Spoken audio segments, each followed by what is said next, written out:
Welcome to the Slop Farm. Enjoy the video. You start by preparing the clip. Set linear color management and match frame rate, then pre-compose the green screen layer so corrections stay isolated. Next, apply key light and sample the cleanest mid-tone green. This gives you an initial matte. Once done, switch screen gain or screen balance only if the sample missed a hue shift. These controls change how the key spreads across shadows and highlights. Make sure to work with a short trimmed range to speed up previews and avoid masking later.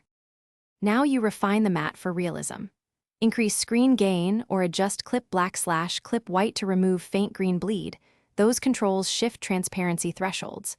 Then add matte choker and simple choker to collapse noisy edges, followed by a subtle edge blur to avoid hard cutouts. Once the matte is clean, apply an advanced spill suppressor and tweak dispill bias so skin tones and highlights don't go flat. Also, use a garbage mat if needed to remove large, unwanted areas. To finish, position your keyed pre-comp over the chosen background, align scale and perspective, and add motion blur if the camera or subject moves. Then color match with curves and hue/saturation.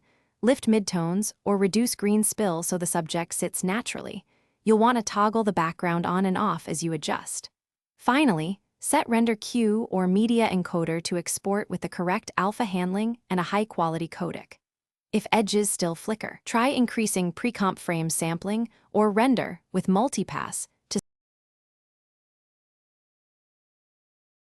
Thanks for watching. Consider subscribing if we helped you today.